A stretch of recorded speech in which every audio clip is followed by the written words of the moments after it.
All right, let's jump right into this explainer. Today, we're unpacking the life of a guy who is, without a doubt, one of history's most polarizing and consequential figures, Vladimir Lenin. We're going to look directly at the historical record to understand the man behind the myth. I mean, think about it. How does a guy who spent years as an exiled political radical actually manage to seize control of a massive nation? And not just that, but build an empire that would eventually cover a third of the globe. It's a staggering historical reality that literally still shapes our modern geopolitical map. So let's dive into exactly how this happened. Section 1. The Making of a Radical. To understand the leader, we really have to look at the boy first. Vladimir Ulyanov, who, would later adopt the pseudonym Lenin, was a bright kid from a pretty comfortable family. But in just a few short years, his entire world shattered. In 1886, his father suddenly dies of a brain hemorrhage. Then, just a year later, and this is a massive shock, his older brother Alexander is executed for his part in a plot to assassinate the Tsar. That very same year, Lenin himself gets expelled from Kazan University for joining student protests. This incredibly rapid succession of deep personal trauma and harsh punishment completely radicalized the young Lenin against the Tsarist regime. By 1889, he discovers Marxism, and he's even translating the Communist Manifesto into Russia. Now, as he got deeper into revolutionary politics, Lenin actually found himself completely at odds with the mainstream Russian movement of the time.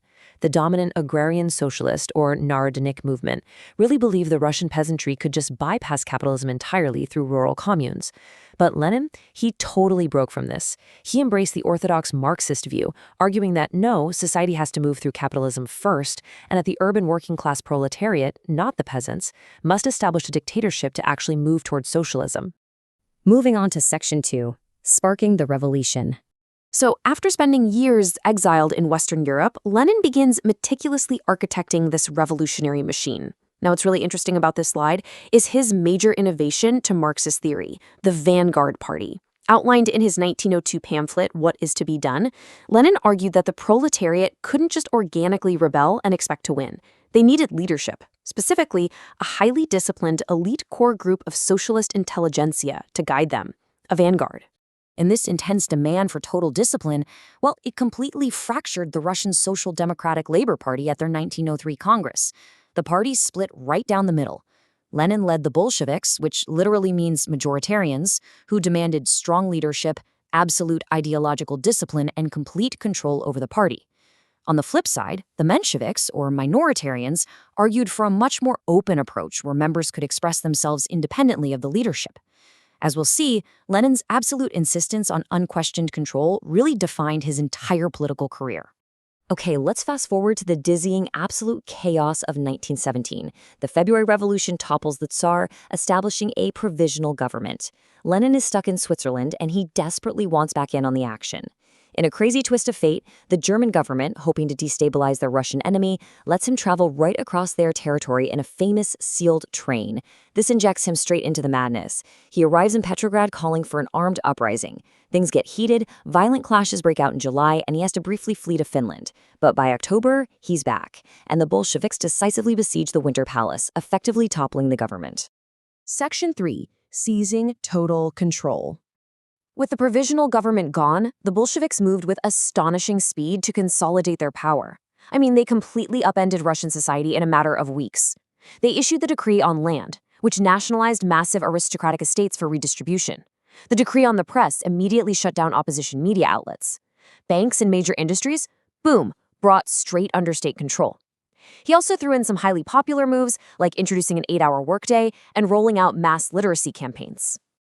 Let's move to the next slide and see how this builds into the political structure. Step 1. Lenin's government allows the previously scheduled democratic elections for a constituent assembly to go ahead in November 1917. Step 2. The Bolsheviks actually lose the election. They only get about a quarter of the vote, losing out to the agrarian socialist revolutionaries. So step 3. Lenin simply declares the newly elected assembly counter-revolutionary and forcibly disbands it. Just like that, when the democratic results didn't favor the Bolsheviks, Russia effectively became a one-party state overnight. You see, for Lenin, the ultimate goal was regime survival, absolutely no matter the cost. He knew that fighting the advancing German army would completely destroy his fragile new government, so he pushed through the deeply unpopular Treaty of Brest-Litovsk. It was a massive sacrifice, literally ceding huge chunks of population, industry, and territory to Germany. But look at his own words here. It was a ruthless pragmatism designed solely to ensure his government, as he put it, wouldn't be swept away. Which brings us to Section 4, building the Soviet state. Now, seizing power is one thing, right? But keeping it? That meant surviving the brutal Russian Civil War. Let's break down the factions. On one side, you have the Red Army, brilliantly organized by Leon Trotsky to defend Bolshevik power. On the other side is the White Army, this really fragmented alliance of former Tsarist officers and various conservative forces. And to complicate things further, you had foreign backers like the British, French, US, and Japanese forces actively intervening to aid the Whites. Yet, despite being totally surrounded, the highly centralized Bolsheviks managed to defeat their divided opposition. But we have to acknowledge that this victory required immense brutality that Lenin ideologically justified from the very beginning. Look at this quote from November 1917. He stated incredibly clearly, "The state is an institution built up for the sake of exercising violence. Now we want to organize violence in the interests of the people." For Lenin, state terror wasn't just an unfortunate byproduct.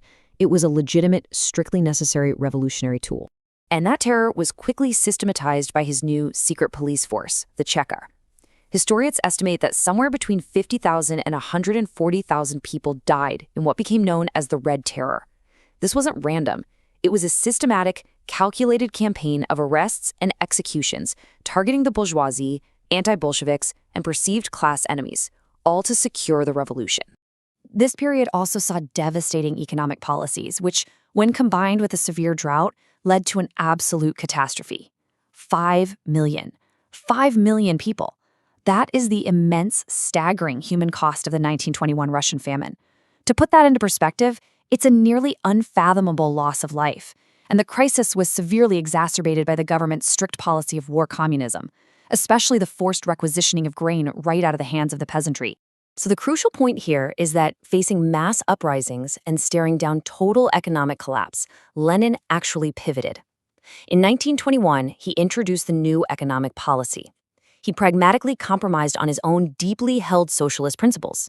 He temporarily reversed war communism, allowing for limited private enterprise, open markets, and a wage system. He called it state capitalism.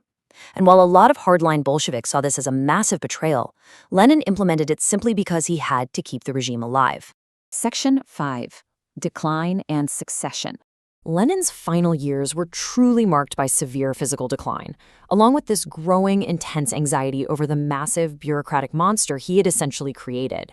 In May 1922, he suffers his first debilitating stroke. By December of that same year, a second stroke forces him to retreat to his mansion in Gorky. And throughout 1922 and 1923, despite his rapidly failing health, he clashes bitterly with a rising party figure you might have heard of, Joseph Stalin, over growing bureaucracy and Russian ethnic chauvinism. His physical decline severely limited his ability to actually govern. And finally, in January 1924, Lenin dies at the age of just 53. But before he died, he actually left a stark warning. In his testament, dictated in January 1923, he explicitly stated, "Stalin is too crude. I therefore propose to comrades that they should devise a means of removing him from this job." It's one of history's most fascinating what-ifs. On his deathbed, Lenin clearly realized the extreme danger Stalin posed. But that warning ultimately went unheeded, and Stalin quickly moved in to consolidate absolute power. Finally, Section 6, a polarizing global legacy.